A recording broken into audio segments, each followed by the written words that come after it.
नमस्कार. ग्रीन रुद्राक्ष चॅरिटेबल ट्रस्टमध्ये आपलं मनापासून स्वागत आहे. मला सांगा, सरकारी कामात होणाऱ्या दिरंगाईला आपण सगळेच वैतागलो आहोत नाही का? आपल्या फाईल्स टेबलावर धूळ खात पडून राहतात आणि आपण फक्त तारखांवर तारखा घेत राहतो.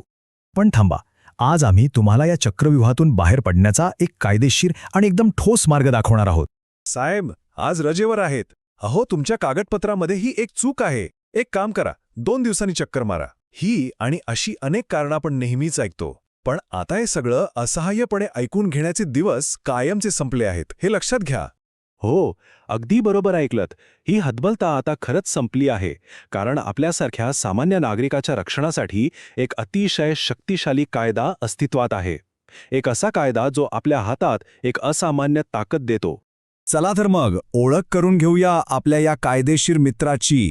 या कायद्याचं नाव आहे महाराष्ट्र शासकीय कर्मचाऱ्यांच्या बदल्यांचे विनियमन आणि शासकीय कर्तव्य पार पाडताना होणाऱ्या विलंबास प्रतिबंध अधिनियम 2005. आता मला माहिती आहे, नाव खूप मोठं आहे, पण याचं काम इतकं सोपं आणि सरळ आहे की ते प्रत्येकाने समजून घेतलंच पाहिजे. अगदी सोप्या भाषेत सांगायचं झालं ना, तर हा कायदा प्रत्येक नागरिकाला सरकारी कामातल्या दीर्घाईपासून संरक्षण देतो आणि सगळ्यात महत्त्वाचं, तो अधिकाऱ्यांना त्यांच्या कामासाठी थेट जबाबदार धरतो. या कायद्याने सरकारी कामासाठी स्पष्ट नियम आणि वेळेची मर्यादा घालून दिली आहे. आता गंमत बघा, याच कायद्यातला नेम 3.1 असं सांगतो की प्रत्येक सरकारी कार्यालयाने बाहेर एक नागरिकांची सनद असलेला बोर्ड लावणं कायद्यानं बंधनकारक आहे. या बोर्डवर कोणती सेवा किती दिवसात मिळेल हे स्पष्टपणे लिहिलेलं असतं. लक्षात ठेवा, हे त्यांचं वचन आहे, आपल्यावर केलेली कोणती मेहरबानी नाही. आणि ह्याच कायद्याने आपल्यासारख्या सामान्य माणसाच्या हातात दिलेलं सर्वात शक्तिशाली शस्त्र म्हणजे काय, तर एक साधा कागदाचा तुकडा. हो, एक पावती. पण ही काही साधीसुधी पावती नाहीये, हे आपलं कायदेशीर शस्त्र आहे. तुम्हाला सरकारी कार्यालयात तुमचं काम वेळेत करून घेण्याचं सगळ्यात मोठं गुपित माहीत आहे का? जरा कान देऊन ऐका. ही एकच गोष्ट जर आपण समजून घेतली ना, तर आपला अख्खा अनुभव बदलून जाईल, याची खात्री मी देतो. जरा इथे बघा, काय फरक आहे तो. पावतीशिवाय अर्ज दिलात तर काय होतं, कामाचा पुरावा शून्य, वेळेचं कोणतंही बंधन नाही आणि अधिकाऱ्याची जबाबदारी तर काहीच नाही. पण तीच नमुना घ पावती जर सोबत असेल तर चित्र पूर्ण पालटतं. तुमच्याकडे कायदेशीर पुरावा असतो, कामासाठी निश्चित वेळ मर्यादा असते आणि तो अधिकारी थेट जबाबदार असतो. आणि हा मुद्दा आपल्या डोक्यात एकदम फिट करून ठेवा.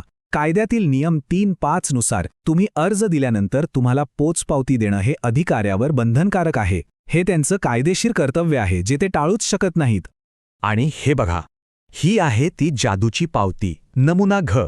यावर अगदी स्पष्टपणे लिहिलेलं आहे की आपल्या विनंतीसंबंधी केलेल्या कार्यवाहीची पुढील माहिती आपणास दिवसांच्या आत कळविण्यात येईल.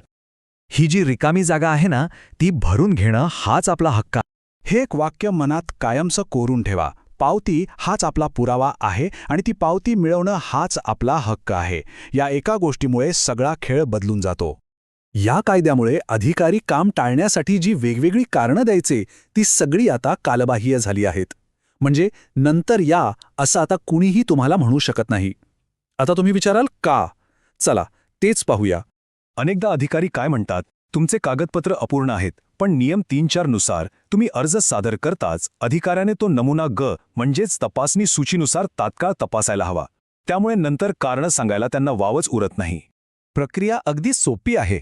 पहिलं, तुमचा अर्ज स्वीकारणं. दुसरं, तो जागेवरच तपासणं. तिसरं, काही कमी असेल तर त्याच क्षणी सांगणं. आणि चौथं, जर अर्ज पूर्ण असेल तर त्यावर वेळेची मर्यादा लिहिलेली नमुना घ पावती तात्काळ देणं. हे त्यांना कायद्याने करावंच लागतं. इतकंच नाही तर नियम 3.7 नुसार दिरंगाई टाळण्यासाठी ई-गव्हर्नन्स आणि ऑनलाईन सेवांना सर्वोच्च प्राधान्य देण्यास सांगितलं आहे. म्हणजे कारणं देणाऱ्या अधिकाऱ्यांची सगळीकडून कोंडी करण्यात आलेली आहे. आता येऊया सगळ्यात महत्त्वाच्या प्रश्नाकडे. समजा पावती मिळाली, त्यावर तारीख पण आहे, पण तरीही वेळेत काम झालं नाही तर काय? अजिबात घाबरू नका. यावरही कायद्यात एक ठोस उत्तर आहे. तुमच्या नमुना घ पावतीवरची तारीख उलटून गेलीये आणि तरीही तुमचं काम रखडलंय. मग काय करायचं? हीच चिंता आपल्या सगळ्यांना सतावते, हो ना? पण या चिंतेवर कायद्यातच एक जबरदस्त उपाय आहे. याचं उत्तर आहे नियम 3.6 मध्ये. जर एखादा अधिकारी जाणून बुजून मुद्दाम दिरंगाई करत असेल तर त्याच्याविरुद्ध थेट प्राथमिक चौकशी सुरूच झाली पाहिजे. इथे कोणतीही विनंती नाही तर थेट कारवाईची तरतूद आहे. आणि प्राथमिक चौकशी किती दिवसांत पूर्ण झाली पाहिजे माहितीये? फक्त 15. हो, केवळ 15 कार्यालयीन दिवसांच्या आत ती चौकशी पूर्ण करणं कायद्याने बंधनकारक आहे. म्हणजे बघा, प्रक्रिया किती स्पष्ट आहे. तक्रार दाखल होते, 15 दिवसांत प्राथमिक चौकशी होते, मग विभागीय चौकशीची शिफारस केली जाते आणि दोषी अधिकाऱ्यावर कठोर शिस्तभंगाची कारवाई होते. याच नियमामुळे या कायद्याला खरी ताकद मिळते. तर मग या सगळ्या माहितीचा सारांश काय? सारांश अगदी सोपा आहे. सरकारी कार्यालयात जाताना आता आपल्याला याचना करायची नाहीये, गयावया करायचं नाहीये. आपल्याला आपला हक्क गाजवायचा आहे. म्हणून पुढच्या वेळी जेव्हा आपण कोणत्याही सरकारी कार्यालयात जाऊ तेव्हा विनंती नाही करायची, आपला हक्क मागायचा. आपली नमुना पावती अगदी ठामपणे मागायची. ती मिळेपर्यंत तिथून हलायचं नाही. आणि लक्षात ठेवा, आपल्या हक्कांसाठीच्या या लढाईत ग्रीन रुद्राक्ष चॅरिटेबल ट्रस्ट नेहमी आपल्यासोबत आहे. अशाच प्रकारच्या कायदेशीर माहितीसाठी आणि जागृतीसाठी आमच्यासोबत जोडलेले रहा. कारण एक गोष्ट नेहमी लक्षात ठेवा, ज्ञान हीच खरीच शक्ती आहे. धन्यवाद.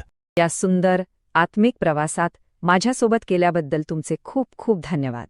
आणि हे ज्ञान आपल्यापर्यंत पोहोचवणाऱ्या ग्रीन रुद्राक्ष चॅरिटेबल ट्रस्टचे पुन्हा एकदा मनपूर्वक आभार. तुमचा दिवस शुभ असो.